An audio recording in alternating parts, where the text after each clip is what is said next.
One. Hi everyone, I am Christine Josty of Mail Something Pretty, and I have these really cute cards to show you. This is not my idea. I saw an almost identical card. I'll tell you the differences online, and I think it was one of the Stampin' Up! Artisan designers, and I can't recall her name at the top of my head, but if you even just type in search Bird's Eye View, which is the name of the stamp set, I'm sure it will come up. But I copied it because I loved it so much.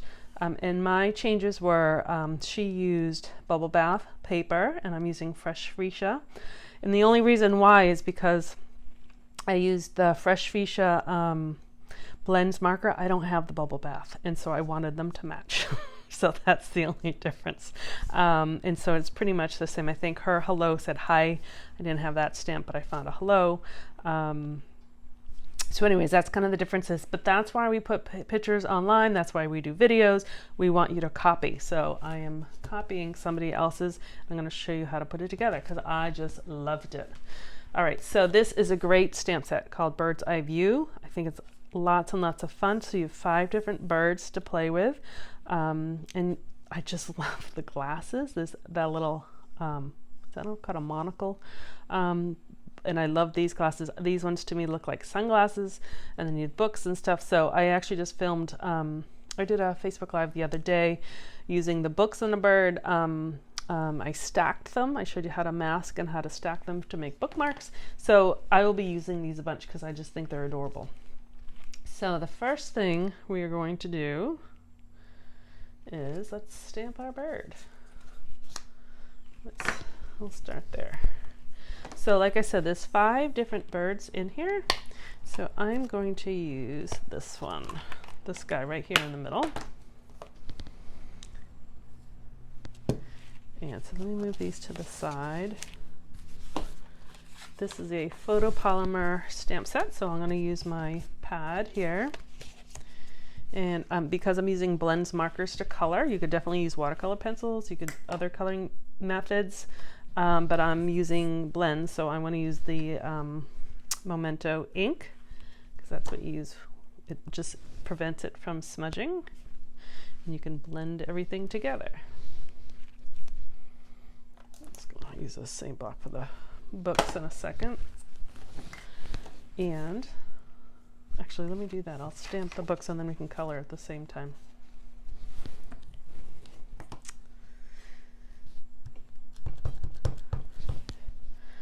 All right, there we go.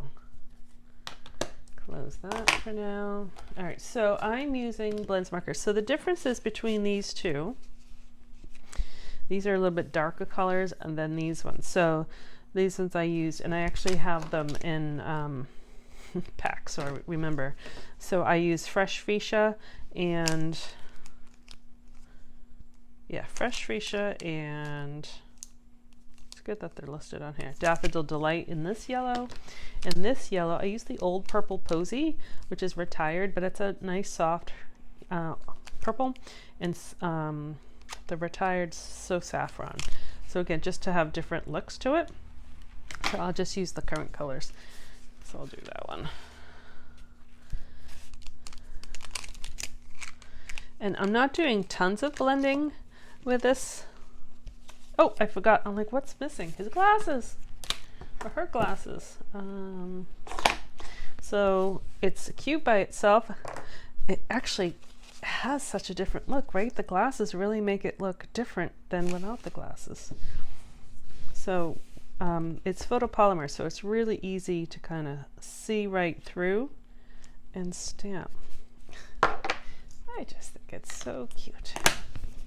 I just mailed my daughter a card like this with the glasses. She wears glasses and she loves her glasses, so I thought this was a good one to get. All right, so this is actually the light fresh Freesia, and I'm going to put a little purple down here just for blending purposes. And then I'm gonna start with a lighter of because the blends markers come with 2 packs, so you get 2 together. So you get a light version and a darker version. And so I generally start with the lighter version. And look, even just by going on top of that, it kind of blends it together.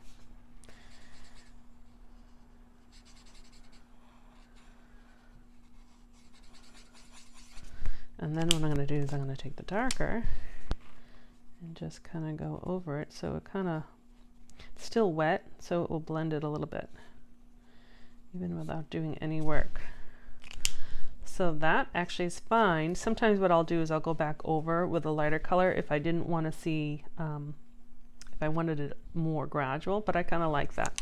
I purposely did not color within the glasses, just to make it kind of stand out, but you certainly could. And I'm realizing, oh, I don't have a little orange up here for its nose, so I will have to add that later. Oh, in the books. I just forgot to color the books. All right.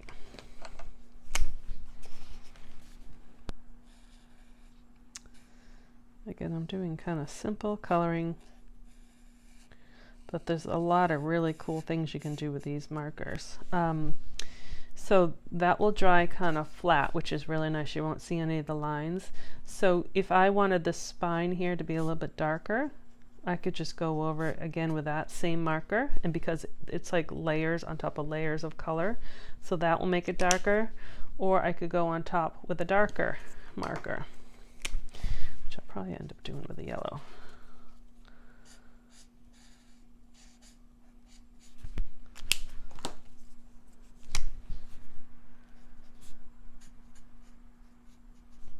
And then if I wanted this to be a little darker on the bottom, just do a little bit more.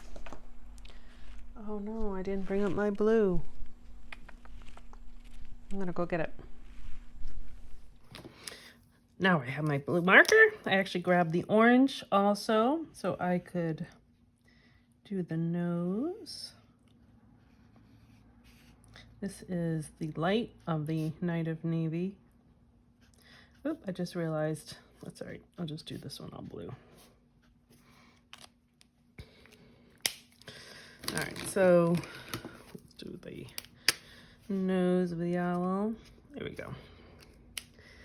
I'm just going to punch this out with my 2 1/4 inch circle punch.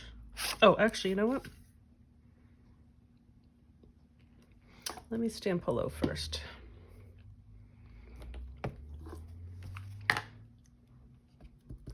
And the hello,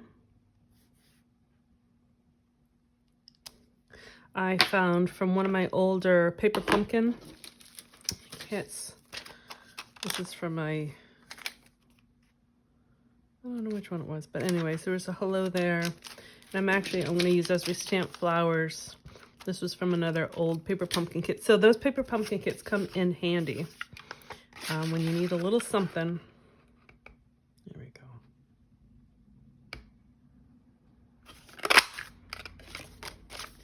All right, and then this guy I'm going to cut out with scissors. There are no dies, but it's pretty easy cut.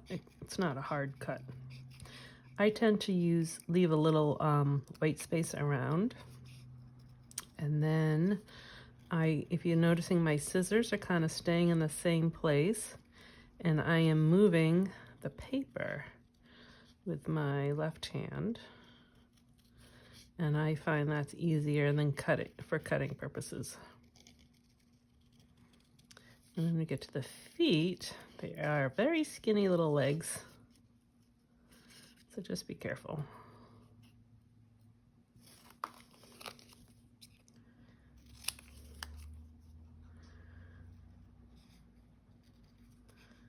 I just think this bird is so cute. And you could do the bird in any colors.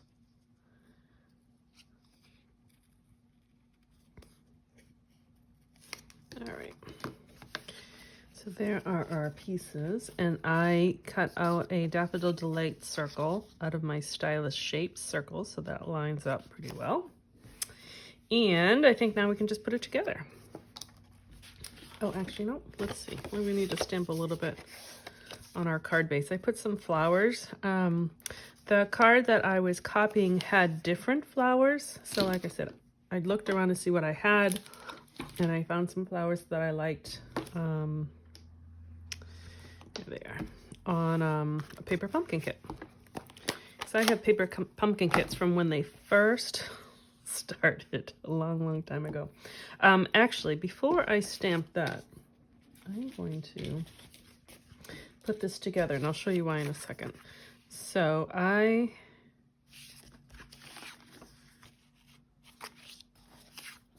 yeah, it looked funny.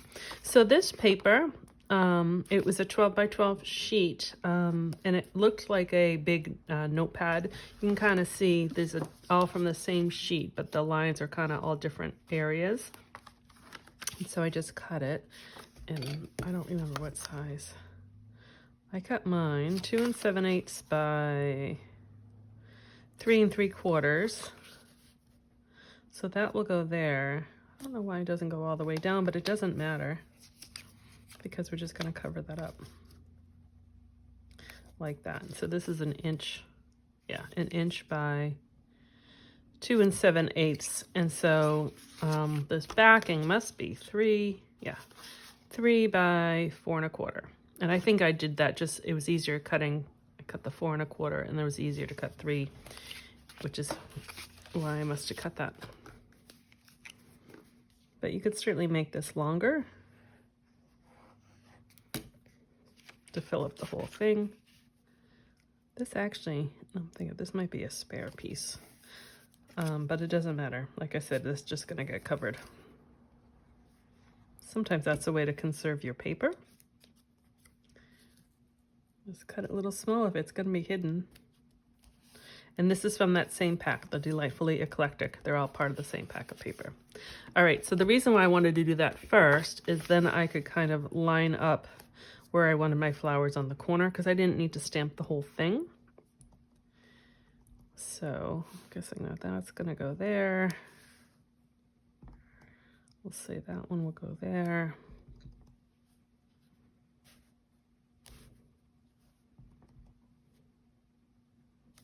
And then I have a little flower. I don't want it to be too symmetrical, but I want it to kind of all fit in there like that. That's good. And now oh no, I'm not gonna glue that down because I'm gonna add ribbon. So I have a couple ribbon choices. This one I used, first of all, this blue is Misty Moonlight. And then I didn't have Misty Moonlight ribbon, but I did have boho blue, and I think that matches nicely. And again, that's a navy marker, but it all kind of works together. And I had some leftover from a, I don't know, project a while ago, some navy twine. So that's where I did that. This one I used, this is a combo pack. It comes with a lemon lime twist, and this is, I think, petal pink. It's with that zoo paper, that sweet. So I used that, and I used a little linen thread there. I brought some different ribbons. So this one I think I'll do just to make it different. So you can see the 3 choices. This is that Night of Navy ribbon. So what I do is I kind of put it here and guess how long I want it.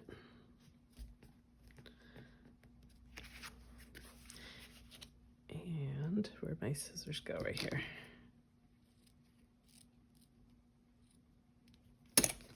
And then what I did, I'm actually gonna do a little cheat. I'm gonna use, you could use Scotch tape, or I happen to have some seal here on the back. So let me gauge where I want it to go. And I'm just gonna stick that to the back so it doesn't really move. And then that's gonna cover the seam. And now I'll use a linen thread on this one because it matches everything.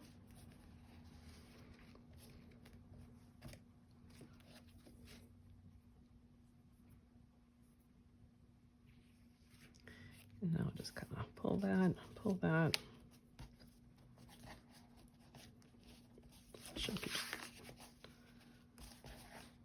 And I think I'll do another knot just so it stays in place. And you could leave it just a knot, or you could do a bow.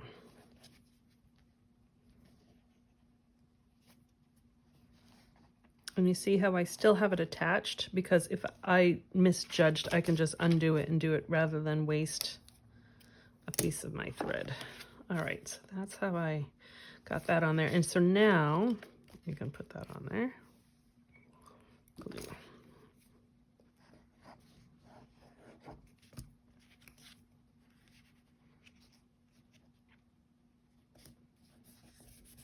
These colors are so pretty together, that purple and blue. All right, so now we have our owl. So I'm gonna glue that directly on my circle.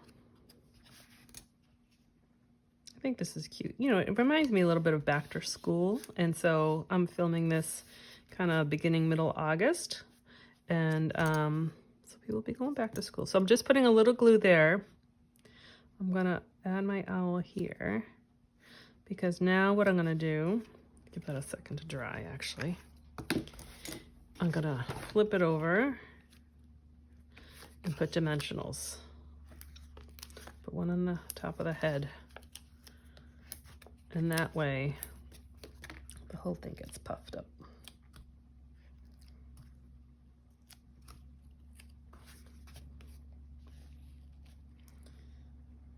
Right there.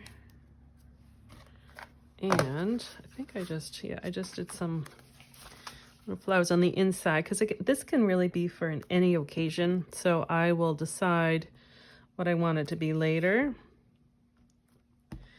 Maybe I'll put 3 here. It could be happy birthday, it could be thank you, good luck at school. I haven't decided what I want my card for yet, so I'll leave the word part blank. But I want you to see them all together. So there's different kind of the line. Oh, actually, those ended up being the same line paper. But as you cut it, you get kind of different segments of lines and graphs, and it all works. So I just think they're really, really cute. So I hope you like them. I really am enjoying this bird's eye view stamp set. And as I went to grab that marker that I needed, I grabbed those bookmarks that I made on my live the other day. And I can link the URL so if you wanted to watch them. But these were the two, the different bird than this one, but I just wanted to show you, like this one I did color in within the glasses, and this one I left blank. So they have different looks to them. And then this one I used the same books, but I showed a masking technique on how to stack them on top of each other. So it's a fun little set, so I hope you like it. Thank you very much for watching. I am Christine Josty of Mail Something Pretty, and have a wonderful day. Bye-bye.